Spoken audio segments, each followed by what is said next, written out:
The BC government unveiled a new program today to use internet-connected automated devices to help seniors stay longer in their homes instead of transitioning into care homes.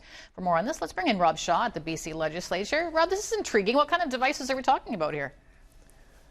Well, Stacey, we're talking about those Wi-Fi enabled devices that control things like a light switch or dispense medication or could call for help 24/7 if you fall. Just some of the elements of the new virtual long-term care at home program announced by Health Minister Adrian Dix today. The first 15 seniors will be a partnership with Broadmead Care Home in Saanich, which tried a pilot program for veterans previously and found it highly successful. Dix says that will then expand to 130 seniors over the next few months. The target, seniors who are not quite ready to go into care homes. Maybe they're on a wait list where BC will pay the $30,000 cost for the virtual devices versus more than $90,000 for a care home space.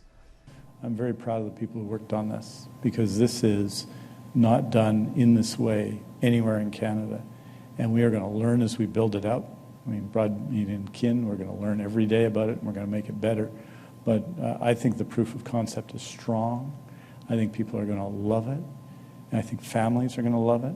And I think it's just going to become, 10 years from now, we're going to say, wasn't that always there? One of the early participants is 76-year-old Glenn Maxwell from Victoria, who is prone to falls from an inner ear disorder and says the technology has extended his independent living in his condo. The program also endorsed by BC's seniors advocate, who says it could help people waiting on those long lists for a care home space. You remove the fear from my life of falling down. You provide certain services. You are giving me a sense of dignity. And I believe that when you give people a sense of dignity and safety, those people are less inclined, because I know this for myself, to go to the doctor to deal with things that are really not medically related. Things caused by fear and loneliness, which generate a lot of anxiety in people. I think this is a really good news day for seniors that they're now able to age in place and get the services that ordinarily they have to wait for sometimes months or years to get those services in their home, where they'll be able to stay at home and supported by family and friends, which is really important, which is what most of us want.